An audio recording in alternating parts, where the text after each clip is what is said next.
안녕하십니까. 우리 가정신학교가 이제 22번째 문을 열었어요. 우리 가정신학교에 오신 분들을 정말 마음을 이렇게 열고 환영합니다. 그리고 정말 우리 성부, 성자, 성령 하나님의 그큰 축복이 참여하신 모든 분들에게 넘치도록 기도하겠습니다. 오늘은 이제 저희들이 구원론에 대해서 이제 공부를 좀 하려고 합니다. 이 구원론은 제가 좀 이번 한 번으로 끝내려고 합니다.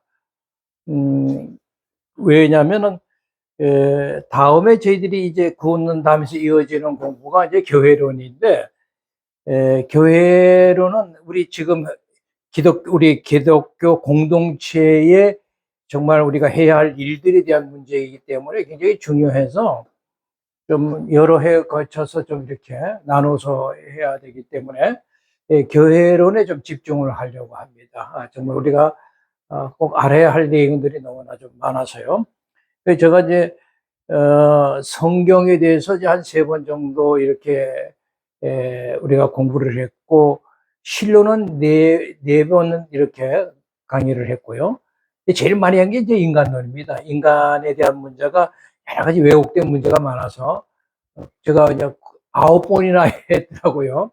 그렇게 했고, 그리고 이제 지난 이제 기독론은 이제 4번으로 끝을 냈고, 오늘 이 구원론은 이제 1번으로 끝을 내려고 합니다. 그리고 다음부터는 이제 교회론으로 넘어가려고 합니다. 우리 기독교에 대한 이렇게 전반적인 좀 이해를 좀 하자고 하면은, 우리 기독교의 믿음의 대상이 되신, 또 우리의 찬양이 되신, 그리고 우리의 예배의 대상이 되시는 하나님, 그 하나님은 성부 하나님 이렇게 말하시면 안 돼요. 우리는 삼일째 하나님이 우리의 믿음과 예배와 찬양의 대상이 되신다. 이 세 분은 함께 모든 것을 경륜해 하셨다. 그렇게 말씀드린 바 있고, 저기 삼일째 공부를 할 때 그래서 경륜적 삼일째, 경륜적 그렇게 삼일째 하나님 이렇게 이제 제가 설명을 드린 적도 있어요. 그러니까 이 세 분은 늘 이렇게 모든 것을 함께 이렇게 경륜하신다라고 하는 거죠. 그러니까 성부 하나님은 대초부터 이미 새 창조의 계획을 준비해 놓으셨다 이렇게 볼 수가 있고, 그리고 인간 구원에 대한 계획을 이미 준비해 놓으셨다 이렇게 볼 수가 있는 것이고, 그리고 이제 성자 하나님 같은 경우는 당신의 이제 구속 사역, 이 땅에 실제로 오셔서 당신의 구속 사역을 쭉 하시고, 그리고 이제 승천하셨으니까 그 구속 사역들을 통해서 그 하나님이 계획하신, 성부 하나님이 계획하신 모든 것들을 실제로 완성시키고 성취시켰잖아요. 그래서 옛 창조와 타락한 인간들이 구원받을 수 있는 어떤 근거들이 잘 이렇게 예수 그리스도 통해서 마련이 된 거죠. 마련이 되었고, 그리고 이제 성령 하나님께서는 이 성자 하나님께서 이렇게 구속하신 사역들, 그것은 아주 객관적인 그런 사역들인데, 이런 사역들이 당신이 부르시고 택한 우리 성도들, 이 교회 공동체 우리 성도들에게 그 마음 속에 또 생활 속에 이렇게 들어가셔서 아주 개별적으로도 또 구체적으로 이렇게 적용하시는 일을 하시거든요. 성령 하나님께서. 그래서 이 성령 하나님이 적용하시는 사역의 큰 과정을 우리가 논할 때 그것을 우리가 구원론이라 이렇게 이제 얘기를 할 수가 있는 것입니다. 그리고 이것은 근본적으로 성령 하나님의 사역이기 때문에 성령론 이렇게 얘기를 해도 무방할 것 같아요. 그래서 구원에 대한 이제 조금 이렇게 전반적인 좀 이해를 하자면, 그래서 우리 구원론에 있어서 중요한 것은 결국은 성자 하나님이신 그리스도께서 구속해 놓으신 그 효과를 우리 각각 개개인에게 적용하시는 우리 성령님의 그 사역에 가는 것이기 때문에, 네. 그러니까 성령님의 사역을 통해서 그 성자의 구속의 효과가 이제 드러나는 거잖아요. 그래서 우리가 그리스도께서 성취한 모든 것을 우리에게 어떻게 그러면 우리가 그것을 얻을 수가 있나 할 때 그것은 바로 성령 하나님의 사역을 통해서 우리가 이렇게 얻어지는 것이구나. 그렇게 생각하시면 쉽게 이해할 수가 있는 거죠. 그래서 오늘은 구원의 이제 이렇게 서정에 대한 문제만 조금 이렇게 다루려고 합니다. 구원의 서정. 구원의 이제 서정이라고 하는 것은 말하자면 구원이라고 하는 일련의 과정이 있단 말이죠. 그 과정이 있는데 그 과정을 좀 세부적으로 이렇게 좀 나누기도 하고 그 나눌 때의 순서를 이렇게 정한 것, 이런 것들을 이제 구원의 서정이라고 얘기를 이제 하는 겁니다. 그러나 여기서 제가 이제 구원의 서정이다라고 할 때 여러분들이 먼저 생각해야 할 것은 이것은 시간적인 순서라고 생각하지 마세요. 이것은 논리적인 순서라고 생각하시면 됩니다. 시간대로 이렇게 딱 된다 이런 얘기가 아니라 논리적으로 이게 설명할 때 이런 그 순서로 이렇게 설명할 수가 있다라고 하는 거죠. 그런데 이 구원의 서정을 우리가 가서 공부를 할 때 여기도 좀 다양한 견해들이 이제 있어요. 있는데 성경을 우리가 아무리 들여다봐도 이 구원의 서정을 이렇게 구체적으로 명확하게 언급되어 있지는 않습니다. 그래서 이 역사 속에서 다양한 견해들이 이렇게 이제 있게 되었다라고 하는 거죠. 뭐 가톨릭 교회가 가지고 있는 구원의 서정이 다 좀 다르고 루터 교회가 그렇고 또 알미니언주의 또 교회들도 좀 그렇고 그다음에 이제 개혁주의들도 이렇게 각자의 그 구원의 서정에 그런 나름대로의 논리적 견해를 가지고 있습니다. 물론 같은 그 교파 안에서도 학자들 간에 모든 것이 다 이렇게 견해가 일치하는 것도 아니에요. 그만큼 어렵습니다. 그러나 하여튼 우리가 좀 넓게 전체적으로 볼 때, 저의 입장은 이제 뭐 개혁주의 입장에 있는 사람이니까요. 다른 이제 교파들, 다른 교단들을 이렇게 보면 뭐 가톨릭도 있을 수 있고, 뭐 알미니안을 따르는 분들 교파도 있을 것이고, 또 루터파, 뭐 성공회도 있고, 정교회도 있고, 뭐 등등 있지만 하여튼 특히 이제 우리 개혁교회와 타 교회들의 좀 중요한 차이점이 있다는 것을 발견하게 돼요. 보통 이제 다른 데를 이렇게 제가 찾아보면 거기서는 항상 그 인간의 그 의지라든지 인간의 선행이라든지 인간의 공로가 항상 이 구원의 조건에 첨가되고 있더라라고 하는 것입니다. 그런데 이 개혁교회의 입장에서는 그렇지 않다. 오로지 전적으로 하나님의 은혜로만 구원이 된다. 그러니까 구원의 열쇠는 오직 하나님만 가지고 계신다라는 이제 견해를 가지고 있습니다. 거기 좀 차이점이 있죠. 이제 여러분 예수님이 십자가에서 이렇게 구원의 길을 여셨다라고 할 때 그것은 그런데 이제 인간이 말하자면 그 길을 선택하면 구원이 되고 선택하지 않으면 구원이 이제 없다. 이제 이런 이제 얘기가 될 때 구원의 최종적인 선택권을 가진 자는 결국 인간이 된다라고 하는 그래서 그 불경적인 죄가 되는 수 있는 문제가 좀 제기될 수 있겠다. 그런 이제 점을 좀 고려한다면 우리가 좀 조심하게 좀 다뤄야 되지 않겠나 이제 그렇게 생각을 해요.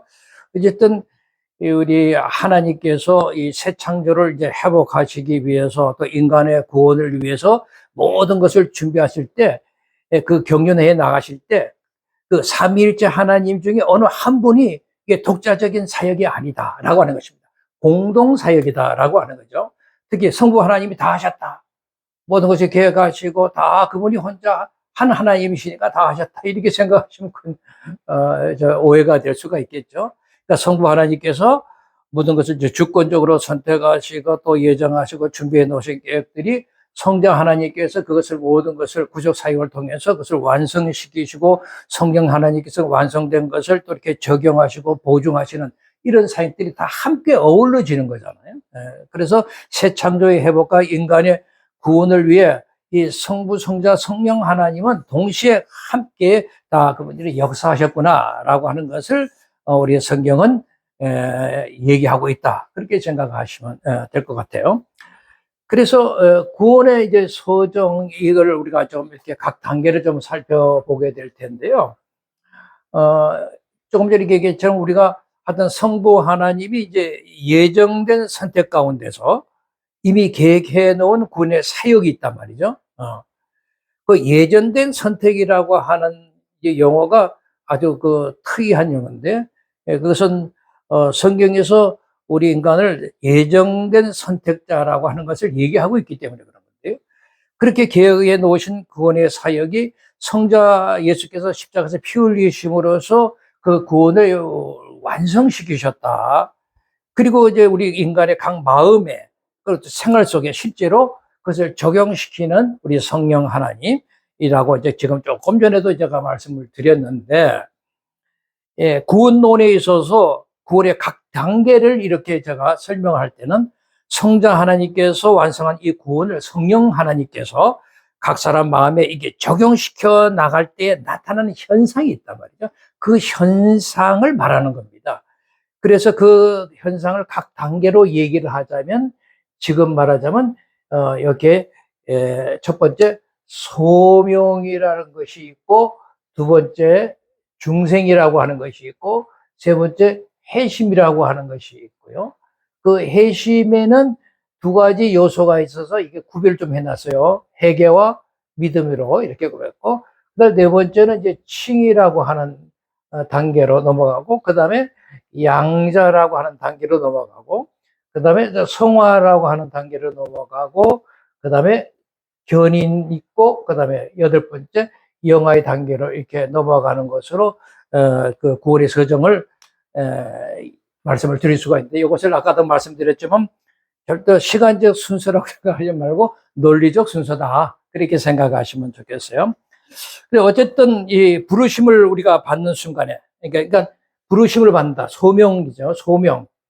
그러니까 콜링 한단 말이죠. 그러니까 부르심을 받는 순간에서부터 이 영화의 순간이 이르기까지 하나님이 부르셨으니까.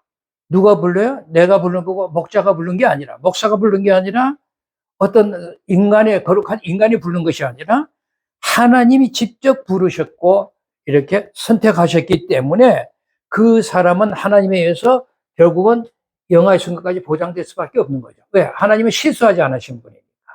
하나님이 선택해 놓고 잘못됐으니까 버리고, 그럼 말이 안 되잖아요.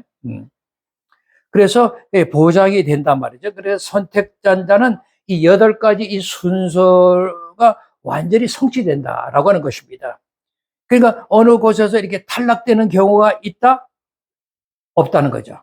없이 다 구원이 된다라고 하는 것이요. 그래서 이제 예정된 자라고 하는 점이 그렇게 중요한 겁니다. 그러니까 예정이라는 말 자체가 유효적 부르심이다, 그렇게 얘기해요. 유효적 부르심, effective calling이라고 얘기를 해요. 효과가 완전히 드러나는 그런 그 부르심이라고 우리가 얘기를 할 수가 있죠. 여러분 잘 아시는 에베소서 1장에 보면 계속 보면 하나님의 너를 택하였다, 창세전에부터 예정하셨다, 예정하신 것이니 예정을 입었다, 뭐 등등 이렇게 계속 이제 예정하셨다라고 하는 얘기들이 계속 나오거든요. 하나님이 예정하시고 선택하셨다는 겁니다. 그러니까 우리 모두가 하나님이 이미 이렇게 예정한 자, 예정된 자다는 거죠. 예정이라고 하는 것이 이제 결국은 프로 오리조라고 하는 말인데요. 예정됐다. 오리조인데, 이것이 그러니까,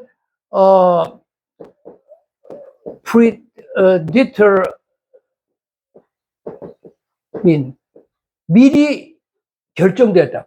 predetermined. 미리 결정이 된 거예요. 그러니까 예정이라는 말은 이미 미리 결정이 됐다는 말이잖아요. 그러니까 하나님이 아예 내 백성이 되기로, 내 자녀가 되기를 미리 이미 선택하시고 그렇게 정하시고 부르셨다는 거잖아요. 그런 점에서 우리 개인적인 입장에서 나 같은 자를 하나님이 부르셨다라고 하는 것을 한번 이렇게 연결해 볼 때, 감히 이렇게 뭐 생각하기가 너무 은혜스러워서, 정말 이것은 어떻게 연결이 되지 않을 정도로 너무 송구스러워서. 그런데 당신의 은혜로 이렇게 우리를 예정된 가운데 우리를 선택해서 부르셨다라고 하는 것입니다. 그만큼 우리가 참 기가 막힌 자죠. 그래서 예정된 자가 있다라고 하는 것은 그 반대로 유기된 자가 있다라고 하는 것을 우리가 알 수가 있어요. 어떻게 하나님은 사랑이신데 왜 유기되지? 왜 버려지냐? 어떤 사람은 택하냐? 그게 말이 되냐? 말이 됩니다. 우리 구원받은 교회 공동체 안에서도 가라지와 쭉정이 사실 많거든요. 모두가 다 알고교회 아니란 말이죠. 그래서 성경의 그 마태복음에 이렇게 여러분 잘 이렇게 보시면 왜 청함받은 사람은 많은데 택함받은 사람은 적다 그러잖아요. 그러니까 많이 청했어요. 교회 안에가 넘쳐났어요. 그래서 모든 사람이 다 전도해서 불러왔어요. 다 불러와서 사람은 많은데 실제로 그 청함받은 사람은 얼굴 많은데 교회 공동체 안에 실제로 택함받은 사람은 적다라고 얘기를 합니다. 그러니까 하나님의 택함, 선택받은 하나님이 예정된 부르심으로 입은 자는 적다라고 하는 것이거든요. 성경은 그렇게 얘기를 하고 있어요. 그러니까 이 적다라고 하는 말이요, 참 이게 이제 그 올리고수라고 하는 말인데, 이 올리고수라고 하는 말은요, 영어로 few 개념입니다. few. 여러분, 영어로 few 개념은 거의 없다라고 할 때 쓰는 말이잖아요. a few 아니에요. a few 그러면 조금 그래도 있다라고 하는 의미가 들어있지만 few는 거의 없다는 뜻이라고. 그러니까 그만큼 올리고수라는 단어를 쓰다는 것은 그만큼 이 택함 받은 사람이 참 귀하다라고 하는 것을 우리가 알 수가 있죠. 그래서 마태복음 22장 그 혼인잔치에서도 이렇게 보면 이제 그런 얘기들을 쭉 이렇게 하셨고, 그 다음에 마태복음 10장에도 보면 왜, 말씀이 뿌려지는데 돌밭 같은 자는 아무 의미가 없잖아요. 돌밭이다, 길가에서 떨어지나 가시달기 같은 그런 마음밭이 떨어지면 아무런 의미가 없는 거예요. 오로지 좋은 밭에 떨어질 때 열매를 맺는다는 거잖아요. 그러니까 좋은 밭이 있는 거죠. 그런 점에서 예정된 그런 유효적 부르심을 입은 자들이 있다. 그것은 하나님이 책임지신다라고 하는 것입니다. 요 끝때까지 8개 순서를 다. 그러니까 얼마나 기쁜지 모릅니다. 그런데 소명이 있어요. 그렇게 소명되는 순간에 그 다음에 어떤 단계가 중생한단 말이죠. 그러니까 리제너레이션 된다는 겁니다. 그래서 여러분 요한복음 3장 3절에서 5절에 보면 예수님께서 니고데모에게 이런 말씀을 하셨어요.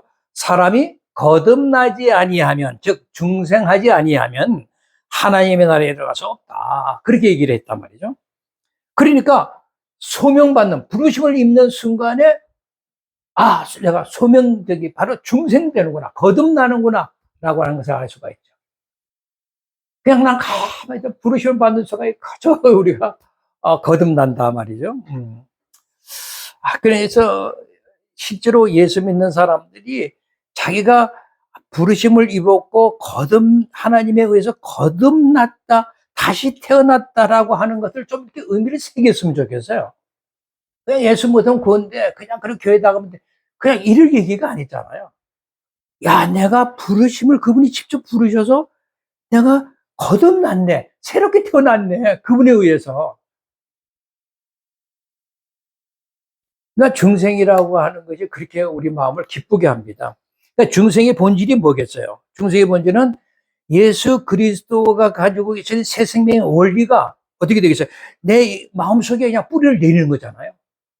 뿌리를 내리게 되면 어떻게? 원래 내 마음속에 있던 마귀의 속성들이 어떻게? 다 축출되는 거예요. 그래가지고 이제는 성령의 지배 아래 있게 되어가지고 혹시 하나님의 역사에만 따라가고 싶은, 그래 하나님의 창조 사역에 계속 내가 이게 발걸음 걸고 싶은 그런 특징을 가지고 있죠. 그게 중생의 본질인 거예요. 그런 사람을 예수 믿는 사람이라고 말하는 거죠. 그냥 교회만 다닌다고 되는 얘기가 아닙니다.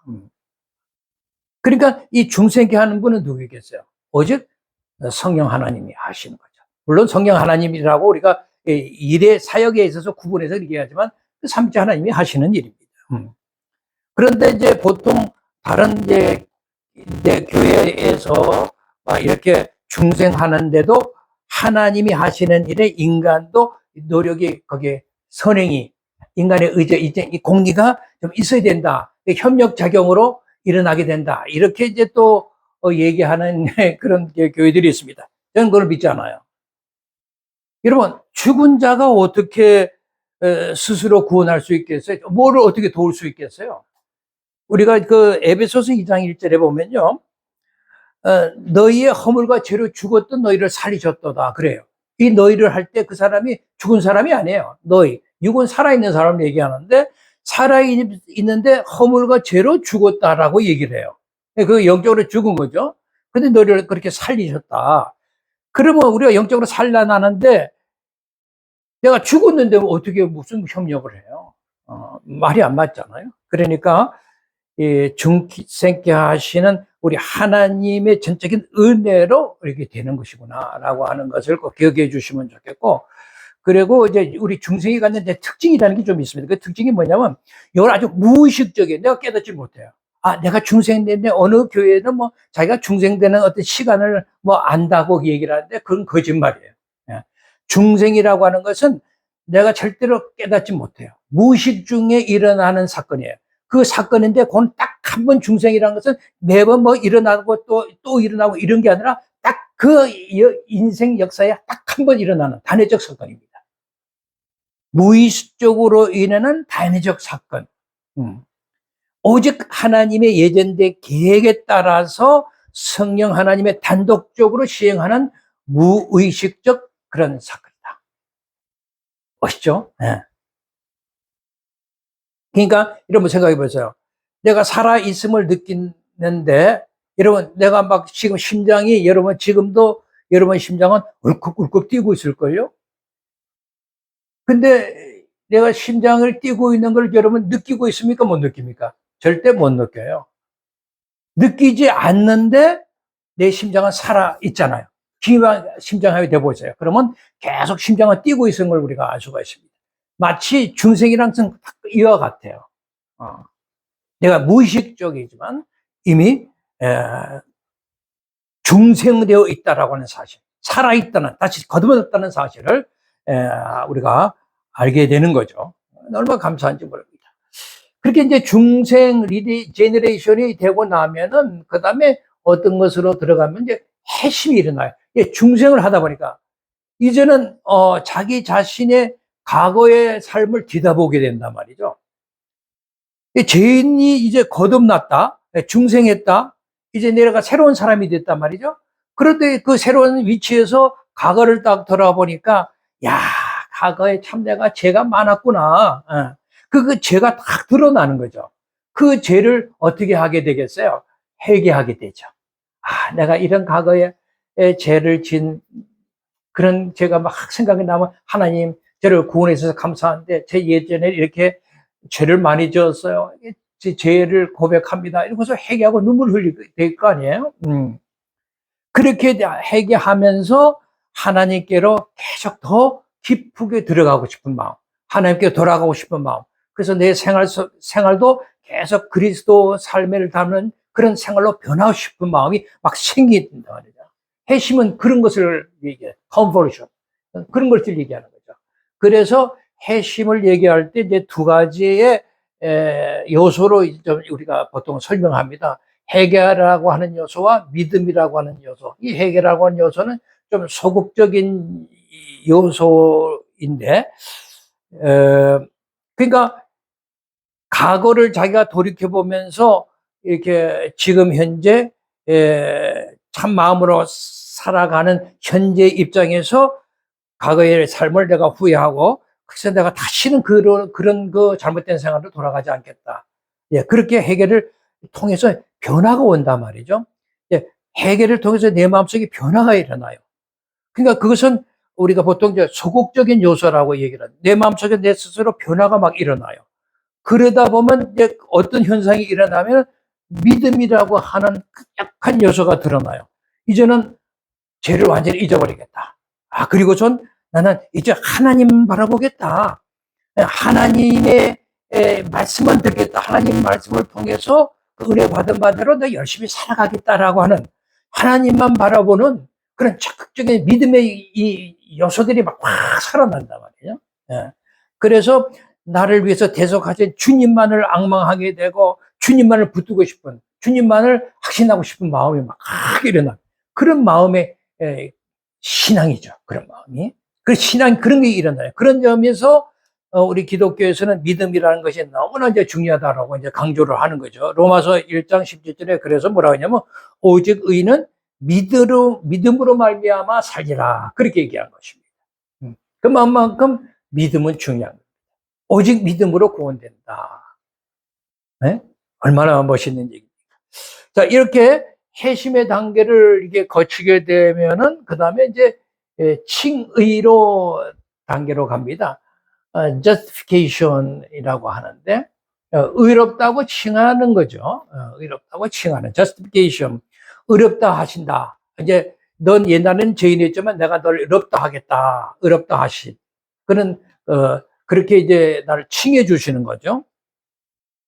그래서 로마서 8장 30절을 여러분 이것은 좀 찾아보시면 좋겠어요. 로마서 8장 30절은 너무나 중요한 말씀이니까 꼭 찾으셔서 이렇게 좀 보시면 좋겠는데요.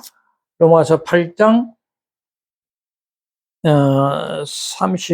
30절을 좀 볼까요? 여기 보니까 뭐라고 하냐? 또 미리 정하셨다. 그죠? 미리 정하신 그들을 부르시고, 요거 미리 정하셨다라고 하는 미리 예정하셨다, 미리 선택하셨다라고 하는 말이죠. 그렇게 선택하신, 부르신 그들을 부르시고, 그렇죠? 이렇게 컬링하시고, 그 다음에 부르신 그들을 어떻게 하셨다?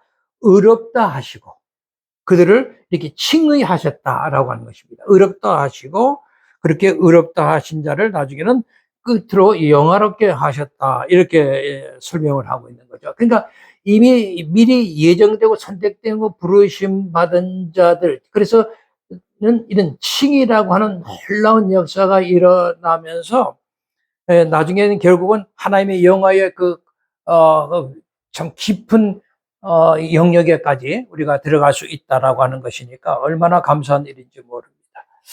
그래서 이 성령으로 거듭난 사람은 결국은 의롭게 된 의인이다. 그렇게 말씀을 드릴 수가 있는 거죠. 그러니까 여기서 죄가 의롭게 되었다라고 할 때 이게 죄가 없다. 그 사람이 죄가 없기 때문에 의인이다. 이렇게 부른 게 아니에요. 그런 게 아니에요. 여러분, 우리가 지금 정말 참 내가 그리스도의 부름을 받고 열심히 그리스도를 섬기고 하지만 때론 우리가 자기도 모르게 사소한 이런 죄들을 많이 짓고 살잖아요. 지금도요. 지금도 여전히 그렇게 죄인의 모습을 완전히 벗어나지 못합니다. 그런데 많은 훈련을 통해서 이제 자꾸 이렇게 벗어나가야 되겠지만 여전히 그 죄 가운데 우리가 있잖아요. 그러니까 여전히 그 죄가 없기 때문에 의인이다 이렇게 부른 게 아니라 어떻게 한다? 네가 죄가 비록 있지만 내가 널 그걸 죄로 여기지 않겠다라고 한 하나님의 법적 선포라고요. 그러니까 예수님에 의해서 이제 부르심을 받은 자들은, 선택되고 예정된 자들은 그리스도의 품 안에 있으니까 하나님께서 그의 죄를 볼 수가 없는 거죠. 왜냐하면 그 사람을 뭐 이렇게 심판하고 벌을 줄 수가 없는 것이, 그 부르심을 입은 자가 그리스도의 성결의 옷을 입고 있죠. 그리스도의 피의 옷을 입고 있단 말이죠. 그리스도의 말하자면 의의 옷을 딱 입고 있는 거예요. 그게 그리스도가 은혜로 그렇게 입혀놓아 버리신 거예요. 죄 있는 우리 같은 놈을 그냥 입혀놓으시니까 하나님이 이 벌을 하실래도 벌을 할 수가 없지. 왜? 당신의 아들 예수 그리스도의 의의 옷, 피의 옷, 성결의 옷만 보이는 거예요. 그래서 죄로 여기지 않겠다라고 하는 하나님의 법적인 선포라고 하는 사실입니다. 정말 얼마나 이 얘기를 저도 하면서도 참 가슴이 벅차요.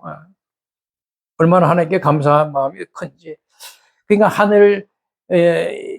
여러분 재판장에 딱 앉으신 우리 구주 예수 그리스도를 한번 생각해 보자고요. 재판장에 딱 앉으셨어요. 그리고 어떤 사건에서든지 죄인인 우리의 그 사죄를 위해서 계속 이렇게 변론하시고 주장하시는 거죠. 저는 하나님께서 보내신 내가 내 울타리 안에 들어온 사람이다. 내가 보증합니다. 이렇게 변호를 하신다는 말이죠. 그런 걸 생각할 때,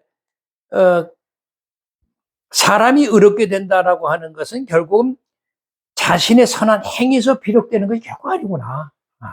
이처럼 예수 그리스도를 믿게 하시는 하나님의 주권적인 은총, 그 은혜의 덕분이구나라고 하는 것을 우리가 이제 알 수 있게 되죠. 그것을 우리가 개혁신학에서는 이신칭의, 믿음으로서 의롭게 된다 이렇게 얘기하든지, 이신득의, 믿음으로서 의를 취했다 이렇게, 그렇게 이제 이신득이라고 하는 말로도 이제 부릅니다. 이런 내용을 좀 우리가 드라마틱하게 좀 설명을 좀 해보자고요. 여기가 이제 하나님의 법정이에요. 보통 이제 이게 마귀가 검사 역할을 하거든요. 마귀는 하여튼 우는 사자와처럼 그냥 그 산길자를 찾고 다니잖아요. 사자는 가장 좀 자기가 산길자를 찾을 때 약한 자를 찾아서 쫓아가잖아요. 그죠? 강한 자도 저도 다칠 수가 있으니까. 그러니까 신앙이 약한 자들을 이렇게 찾아서 그게 먹으려고 든단 말이죠. 그러니까 마귀가 검사 역할을 한다고 생각하시는데, 그러니까 검사가 이것도 지가 말지 뭐 좀 아는 척하고 율법책을 딱 들고 와가지고 율법책을 펼쳐가면서 추상 같은 호령으로 검사들이 그냥 이렇게 뭐 제목을 막 나열하는 거야. 네가 이런 죄, 이게 율법에 보면 이게 이런 죄 있다, 너 이런 죄 있다고 계속. 그러므로 죄값은 사망, 당신은 사형, 이렇게 이제 구형을 하는 거예요. 그러니까 막 그 죄인이 막 얼굴이 막 창박하게 돼서 막 공포에 질려서 막 어쩔 줄 모르는 거죠. 이제 재판장에 하나님께서, 야, 피고 할 말이 없는가? 무슨 할 말이 있겠어요? 그때, 여러분 잘 아시는 계시록 5장 그 5절 이해에 보면은 장로들 막 사이에서 그 일찍 죽임을 당한 그 어린 양이 딱 서는 모습이 나와요. 그 어린 양은 어떤 모습을 냐면 7뿔 가지고 7 눈을 가진 그 아사셀 양으로서 등장하는 겁니다. 그러니까 7뿔과 7 눈을 가졌다는 것은 통제자의 자격, 완벽한 권세, 전지전능성을 얘기하는데, 그런 그 어린 양이 딱 등장하면서 이분이 이 죄인의 변호인으로 딱 등장을 하는 거예요. 그러면서 손을 딱 들고 일어서요. 그래서 재판장님, 나의 머리에 이 상처를 한번 봐주세요. 나의 손과 나의 발에 난 못자국도 한번 보아주세요. 이 옆구리에 난 창자국도 보십시오. 이 붉은 피가 흐르는 거 보십니까? 나의 이 죽음은 바로 저 죄인을 구원하기 위한 것이지 않습니까? 그 재판장 아니냐, 장대가 청이지. 그럼 그 어린 양의 막 뜨거운 막 열정적인 눈물의 호소가 탁 이어지는 거죠. 그러니까 뭐 재판장서부터 이 막이 검사도 그냥 쩔쩔매고 24 장로를 비롯한 모든 거 이제 참사 피고인들이 당시 갈보리 산상 위에 십자가에서 피 흘리신 예수님의 그 세상을 위해서 죽으시는 그 현장을 그냥 그리는 거죠. 거기에 그냥 눈물을 촉촉 흐리는 거죠. 그런 순간에 이제 그 창밖에서 어쩔 줄 모르겠던 그 죄인의 얼굴이 갑자기 활기가 뜨면서 얼굴이 붉어지고 입술이 막 그냥 기분이 막 사람 막 움직이는 거예요. 어찌할 줄 모르는 막 간격으로 눈물을 퍼붓기 시작하는 거죠. 재판장도 울고 장로도 울고 그 참치에 다 웁니다. 그러니까 법정인회가 막 울음바다가 됐어요. 그러니까 그 죄를 막 나열했던 그 멋쩍은 검사가 율법책을 싹 내놓아요. 이렇게 슬쩍 던져버리고 슬그머니 나가버리는 거예요. 그러면서 마지막에 재판장이 드디어 언도를 하는데, 핏값은 영생 땅땅땅, 예수의 핏값은 영생 땅땅땅, 하나님의 의가, 칭의가 선포된 것입니다. 할렐루야. 네. 우리가 그런 칭의된 자다. 그 다음에 뭐니까? 칭의가 됐으니 양자, 어답션, 예? 자녀로 삼으셨다라고 하는 거죠. 자녀로 삼으셨다. 요한복음 1장 12절, 영접하는 자, 곧 그 이름을 믿는 자들에게는 하나님이 자녀가 되는 권세가 주어졌다라고 얘기합니다. 의롭다 인정받은 그 중생인들, 거듭난 자들은 이젠 마귀의 자석에서 벗어나서 하나님의 가족의 일원이 되었다. 할렐루야. 하나님의 자녀가 되었으니까 성경은 그 하나님의 자녀된 자들을 뭐라고 얘기를 했냐면 후사다. 로마서 8장 17절에는 후사라고 얘기를 했고, 이 갈라디아서 4장 7절에 보면은 유업을 이을 자다 이렇게 이제 번역을 했어요. 이제 그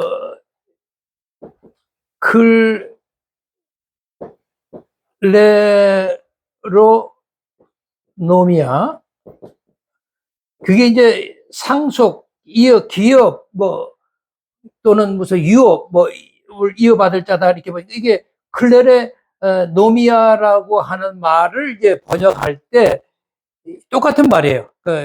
지금 지금 갈라디아서 4장 7절이나 로마서 10장이나 이렇게 번역의 후사나 유업 이을자나 다 똑같은 말입니다. 이 단어를 이제 번역할 때 그렇게 번역을 했어요.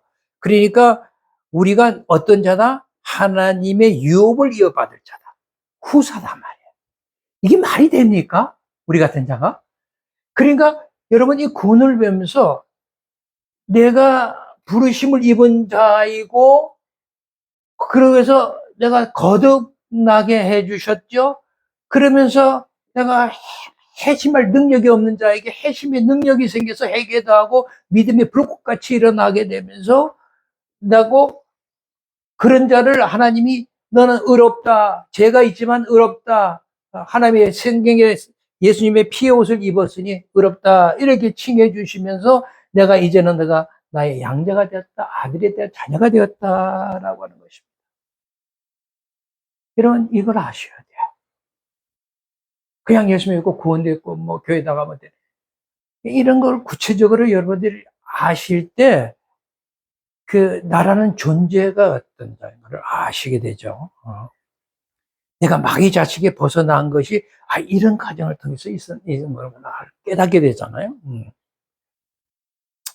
그 다음에 이렇게 양자가 된 자는 결국은 우리 어떻게 해야 되냐?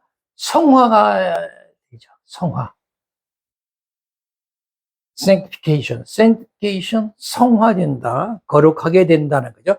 거룩하게 하신다. 거룩하게 된다는 것은 내가 무슨 말을 해서 거룩하게 된 것이 아니라 거룩하게 해 주시는 거예요. 거룩하게 해 주시면 내가 딸려만 가면은, 열심히 쫓아만 가면은 거룩하게 되는 거죠. 그래서 베드로전서 1장 15절에 너희를 부르신 거룩하신 자처럼 너희도 모든 행실에 어떻게 하라? 거룩한 자가 되라라는 거예요. 모든 행실에. 이 거룩하다라고 하는 말이 이제 이 히브리어로는 이게 이제 이 카다시라고 하는데요. 이 카다시라고 하는 말인데, 이 카다시라고 하는 말이 뭐냐면 뭔가 이렇게 잘라내는 거예요. 베어내는 거예요. 자르는 걸 말합니다. 그러니까 신성한 것을 이게 거기에 잡것들이 있는 거예요. 그러니까 신성한 것에 이 잡것들을 어떻게 잘라내는 거예요. 베어내는 거예요. 그러니까 잘못되고 나쁘고 더럽고 악하고 이런 것들을 이 거룩하고 선하고 아름다운 것에서 자꾸 잘라서 없애버리는 거죠. 그것이 성화라고 하는 것입니다. sanctification. 그리고 계속 자르는 작업을 할 때 비로소 우리가 성화되는 거죠. 내가 의인이 성화돼서 칭의가 되고 양자가 되었다 할지라도 성화되는 과정에서 내가 열심히 하지 않으면 안 된다는 거예요. 그러면 우리 이제 자녀들이 이제 그 나이가 되면, 남자의 경우는 군대를 간단 말이죠. 군대 가면은 사회에서 내가 입던 그 옷들을 다 벗어요. 그래서 이제 군복으로 옷을 갈아입습니다. 그리고 집으로 사회복은 집으로 보내버립니다. 그러면 옷을 입는 순간에 그는 어떻게 돼요? 사회인이 아니라 군인이라고 얘기합니다. 군인이에요, 걔는. 그런데 진정한 군인이 아니에요. 자, 우리가 공짜로 군대에 이렇게 이제 들어가서, 양자까지 되었다면, 하나님의 자녀가 되었어요. 이것은 그냥 하나님의 은혜로 다 이렇게 그냥 된 거니까. 그러나 성화라고 하는 것은 하나님과 우리 그 인간이 서로 협력 작업이란 말이죠. 네? 함께. 그러니까 내가 성화되기 위해서 노력하지는 안 된다는 거예요. 그러니까 군대 아까 얘기를 했지만, 자, 그래서 분명히 내가 이제 군대 입대해서 다 사역을 다 보내버리고 군복을 입으면 군인인데 아주 군인이 아니에요. 그래서 군인이 되기, 진정한 군인이 되기 어떻게 한다? 훈련소에 들어가서 훈련을 받아요. 그리고 여러 가지 이제 훈련 과정을 거쳐서 진정한 군인이 되는 거잖아요. 그래서 각 원래 제대 말하자면 배치돼서 실전에 그 일들을 하게 된단 말이죠. 그러니까 우리도 마찬가지로 교회라고 하는 것이 훈련소예요, 지금. 그러니까 내가 예수 그리스도의 그 은혜로 지금 이렇게 하나님의 자녀가 되었지만은 그 자녀가 되기 위해서, 진정한 자녀로서 성장하기 위해서 교회라는 훈련소를 통해서 계속 훈련을 받고, 계속 실습하고, 가르침을 받고, 이렇게 해서 성화되어 가는 거리를 걸어가야 된다라고 하는 것입니다. 그 일을 우리가 잘해야 돼요. 그래서 하나님의 신분에 맞지 않는, 하나님의 신분에 욕될 것, 이런 것들은 단호하게 잘라버리고, 그리고 그런 것들은 담을 잡고 쌓는 일을 해야죠. 그런 것들을 잘하는 교회가 교회다라고 얘기하는 거예요. 그러니까 교회 할 일이 뭐냐면, 이런 걸 잘해야 되는 거예요. 교회가 맨날 그, 우리가 뭐 하는 일이 뭐겠어요? 그런지 하나님의 그 거룩하심을 우리가 닮아가도록 노력하고 그 일이 잘못된 것을 교육을 통해서 자꾸 가르침을 통해서 잘라내는 그런 씻어내는 훈련을 해요. 그런 일들을 해야죠. 그게 교회 할 일이죠. 그런 교회가 그렇게 일을 잘하는 교회가 이제 진짜 교회라고 그러는 거예요. 그런데 여러분 이 성화에는 특징이 있는데 뭐냐면은 요 소명서부터 중생하고 회심하고 그다음에 칭의되고 양자가 되는 데까지는 우리가 할 일이 아무것도 없어요. 오직 이것은 하나님이 전적인 은혜의 사역이란 말이죠. 예, 이것은 순간적으로 하나님이 부르시는 순간에 내가 양자까지는 거저 얻는 거예요. 예. 이 구원 자역은 이것은 뭐 순간적으로 하나님의 성령의 단독 사역으로 이루어지는 일일까나, 그러나 성화에서부터는 우리 인간의 내부 속에서, 내부 생활 속에서 이것이 이루어져 점진적으로 그렇게 지속적으로 일어나는 일이기 때문에 하나님과 우리 사람의 협동작용이란 말이죠. 그러니까 이건 시간 속에서 하나님의 말씀 안에서 우리가 계속 그 순종해서 따라가면서 우리가 열심히 가르침을 따라가고서 그 셈의 일을 갈 때 이 협력작을 통해서 우리가 성화되어 간단 말이죠. 그러니까 우리가 부르심을 입은 순간서부터 쭉 해서 양자까지 되었지만 그 이후에 중날까지는 계속 성화의 과정을 우리가 지금 쭉 하는 거예요. 그러니까 지금 우리는 이 성화의 과정을 걸어가고 있는 거예요. 성화의 과정을 잘 이렇게 따라서 가는 사람을 우리는 그걸 크리스찬이다 그런 거예요. 교회 나간다고 크리스찬이 아니라 어떻게든지 하나님의 말씀에 따라 성화의 길을 내가 제대로 쫓아가겠다라고 결심하고 그 길을 위해서 노력하고 열심히 내는 사람을 우리가 교회 진정한 그리스도이다 얘기하는 거죠. 하나님이 그런 사람을 기뻐하고 그런 사람을 품에 안고 그런 사람을 당신께서 선택했다라고 볼 수가 있는 거죠. 그러니까 성화라고 하는 것은 결국은 계속 우리 신앙이 발전되고 계속 증진된단 말이에요. 그냥 이게 슬픈 일만 생기면 이게 울고 회개했다. 그게 성화된 게 아니에요. 내가 정말 울었으면, 그만큼 회개했으면 더 열심히 내가 깨끗하게 바른 삶을 살고 거룩한 삶을 살려고 그런 노력하고 열심히 해야 성화에 이를 거 아니겠어요? 열심히 울긴 잘하는 거, 회개는 잘하는데 삶을 보면 그냥 똑같아. 세상 사람하고. 그 삶은 성화에 이룰 수가 없는 거죠. 그러니까 자신을 잘 들여다보세요. 자기가 거울 들여다보고 내가 정말 성화의 길을 가고 있나. 내가 성화의 길을 갔다라고 나름대로 확신을 가지면 난 그리스도는 맞네 이렇게 생각하시면 돼요. 그렇지 않으면, 아, 나 위험하다. 그렇게 생각하시면 되고요. 그러니까 성화라고 하는 것은 내가 살아있는 동안 전 생애적으로 해야 할 일이다 말이죠. 그러니까 신자 모두는, 그리스도인 모두는 그 살아있는 하여튼 어떤지 죄와 더불어서는, 우리가 투쟁하고 싸워야 되니까. 그런 현장에 노출되어 있으니까 싸워야 되니까 성화라는 과정은 계속 우리가, 전 세계적으로 내가 살아있는 동안은 계속 해야 할 일이니까 열심히 성화의 길을 걸읍시다. 그걸 잘하셔야 돼요. 그래야 하나님이 기뻐하시지. 성화는 되지 않으면서 뭐 구원되는데 기도하면서 은혜 주십시오 하고 어디 하는 일 잘 되게 해주십시오. 그거 아니에요. 그 다음에 그렇게 되면은 그 다음에 이제 견인이 되는 거죠. 견인. perseverance. 끝까지 붙들어 주신다는 거죠. 끝까지. 견인은 문자 그대로 뭐예요? 참고 붙잡는 행위잖아요. 그 한 번 선택하여 부르시고 또 중생시키시고 회심하고 칭의되고 양자가 된 자는 결코 하나님이 어떻게 한다? 버리지 않겠다는 뜻이죠. 끝까지 견인시키겠다는. 우리 자동차 뭐 생각하면 그 견인차가 와서 견인해 가잖아요. 종종까지 데려가잖아요. 끝까지 버림당하는 일없이 하나님이 데려가신다는 뜻이란 말이죠. 요한복음 10장 28절에 보면 내가 저희에게 영생을 주는데 영원히 멸망치 아니할 터이요 저희를 내 손에서 빼앗을 자가 없느니라. 그래요. 내 손에서 어떻게 한다? 빼앗을 자가 없다는 거예요. 그 누가 빼앗아? 예수님 품에 안긴 자를. 그러니까 견인이라는 것은 하나님이 베푸시는 은혜의 힘이죠. 그 견인 자체가 결국은 궁극적인 완성이라고 보시면 돼요. 그래서 그 로마서 8장 35절에 누가 우리를 그리스도 사랑에 끊으리요? 얼마나 멋진 말이에요. 그래도 이 39절에 되면 우리 주 그리스도 안에 있는 하나님의 사랑에서 끊을 수 있겠냐는 거예요. 절대 못 끊는다는 거죠. 하나님이 예수님에게 보내주신 자, 그래서 예수 그리스도의 품 안에 안긴 자들은요, 결코 예수님이 난 한 사람도 내가 내쫓지 않겠다라고 약속을 했잖아요. 요한복음에서요. 그러니까 끝까지 견인해 주신다. 그러니까 마음이 넉넉하죠. 진정한 하나님이 택한 자들은 이런 축복이 있는 겁니다. 그 견인된 순간에 뭐가 이러는 거예요? 영화, 글로리피케이션이 이루어지는 것입니다. 영화라고 해서는 견인의 이제 궁극이죠.